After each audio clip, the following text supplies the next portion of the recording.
പരിചയപ്പെടുന്ന കൂട്ടത്തിൽ എന്നെ ഞാൻ അടുത്തേക്ക് വിളിച്ചു. മിടിക്കുക എന്ന് പറഞ്ഞു. ഞാൻ മിടിക്കുകയാണോ ഇല്ലയെന്ന് എനിക്കറിയില്ല, മറ്റുള്ളവരാണ് തീരുമാനിക്കാൻ. നമുക്ക് മിടുക്കുണ്ടോ ഇല്ലയോ, കഴിവുണ്ടോ ഇല്ലയോ നമുക്ക് പറയാൻ പറ്റില്ല. ആ മാജിക് നാലെണ്ണം ചെയ്തപ്പോൾ നീ നന്നായിട്ട് മാജിക് ചെയ്തു. അന്ന് നസീർ സാറിന്റെ ഡയറക്ഷനിലേക്ക് കടക്കാൻ പോകുന്ന ഒരു സമയമായിരുന്നു. ലാലേട്ടനെ വെച്ചൊരു പടം ചെയ്യുന്നുണ്ടെന്ന് അന്ന് അനൗൺസ് ചെയ്തിരുന്നു വൈശാലിയുടെ ഫംഗ്ഷന്. അങ്ങനെ എന്നെ വിളിച്ചു, കൊള്ളാം, നന്നായിരിക്കുന്നു കേട്ടോ, നല്ല കുട്ടി എന്നൊക്കെ പറഞ്ഞു. ഞാനൊക്കെ ഇങ്ങനെ മുഖത്തേക്ക് നോക്കിയപ്പോൾ ആ സ്റ്റേജ് എന്താ പറയാ, എന്തൊരു സൗന്ദര്യം അന്ന് കാണാൻ. സാറിന് ഇങ്ങനെ നമ്മളിങ്ങനെ നമസ്കരിച്ചു പോകും. നമ്മളിങ്ങനെ അത്രയും നല്ല സ്വഭാവവും ഒക്കെ നമുക്കിങ്ങനെ ഒന്നും പറയാൻ വാക്കുകളില്ല. സഫാരിയാണ് അന്നത്തെ ഡ്രസ്സ്. എനിക്ക് ഇപ്പോഴും ഓർമ്മയുണ്ട്. ഒരു ബ്രൗൺ സഫാരി ഒക്കെ ഇട്ടിട്ടാണ് വന്നത്, 2 പോക്കറ്റ്.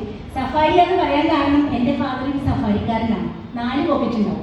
ഈ മാജിക്കാരനായതുകൊണ്ട് ഈ 4 പോക്കറ്റിലും എന്തെങ്കിലുമൊക്കെ ചില്ലറ, പെണ്ണ്, ഇങ്ങനെയുള്ള സാധനങ്ങളൊക്കെ ഉണ്ടാവും. അപ്പൊ ആരെങ്കിലും ഷെയ്ക്കിൻ്റെ കൊടുത്ത് സംസാരിക്കുന്ന സമയത്ത് അപ്പൊ മാജിക് കളിക്കും.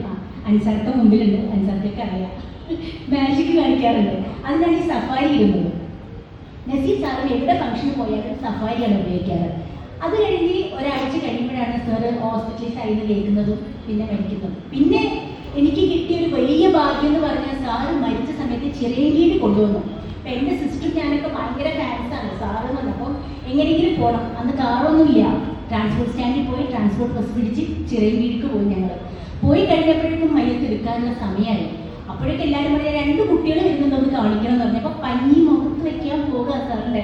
ഞങ്ങൾ ഓടി ചെന്ന് കണ്ട് എന്ന് പറഞ്ഞു അവിടെ ദോ ചെയ്തതിന് ശേഷം പഞ്ഞി വെച്ചു.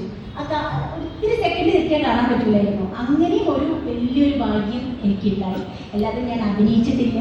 പക്ഷെ അങ്ങനെയുള്ള ലെജൻസുകളെ കാണുക, അവരോടൊന്ന് സംസാരിക്കുക എന്ന് പറയുന്നതൊക്കെ ജീവിതത്തിൽ പിന്നീട് വലിയൊരു ഭാഗ്യം, ബ്ലെസ്സിങ് ആയിട്ടാണ് ഞാൻ കാണുന്നത്. എന്തായാലും എനിക്കിവിടെ വരാൻ പറ്റിയതിൽ ഒരുപാട് സന്തോഷമുണ്ട്.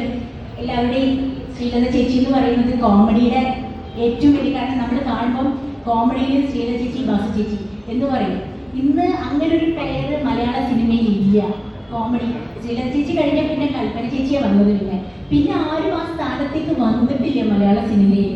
അപ്പൊ അങ്ങനെയുള്ള പേര് ഇവരുടെയൊക്കെ കണ്ടിട്ടാണ് നമ്മളൊക്കെ കോമഡി എന്തെങ്കിലുമൊക്കെ ചെയ്യുന്നത്. പിന്നെ ശാന്തമ്മയുടെ കൂടെ ഞാൻ വർക്ക് ചെയ്തിട്ട് 2 പേരുടെ കൂടി ഞാൻ വർക്ക് ചെയ്തിട്ടുണ്ട്. ശാന്തമ്മയുടെ സീരിയലും വർക്ക് ചെയ്തിട്ടുണ്ട്, സിനിമയും വർക്ക് ചെയ്തിട്ടുണ്ട്. ശാന്തമ്മ 2 പുലികളാണ്, സ്റ്റേറ്റ് അവാർഡ് മേടിച്ച ആളായിരിക്കുന്നത്. അപ്പോൾ അങ്ങനെയുള്ളവരുടെ കൂടെ ഇത്രയും ആർട്ടിസ്റ്റുകൾ എറണാകുളത്തുണ്ടായിട്ടും എനിക്കൊരു സ്ഥാനം തരാമെന്ന് പറയുന്നത് എൻ്റെ ജീവിതത്തിലെ വലിയൊരു ഭാഗ്യമായിട്ടാണ് കാണുന്നത്. എല്ലാവരുടെയും ബ്ലെസ്സിങ് എപ്പോഴും ഉണ്ടാവണം. പിന്നെ വിനയം എന്ന് പറയുന്ന സാധനം നസീർ സാറിൽ നിന്ന് കണ്ടുപിടിക്കണം. ആ ഒരു എന്താ പറയുക, ഒരാളോട് സംസാരിക്കാൻ. ഇപ്പം 2 പടം കഴിഞ്ഞ് 3ാമത്തെ പടം കഴിഞ്ഞാൽ എന്താണ് അവർ കാണിക്കുന്നത്, എന്താണ് അവർ പറയുന്നതെന്നൊന്നും നമുക്ക് മനസ്സിലാവില്ല. അങ്ങനത്തെ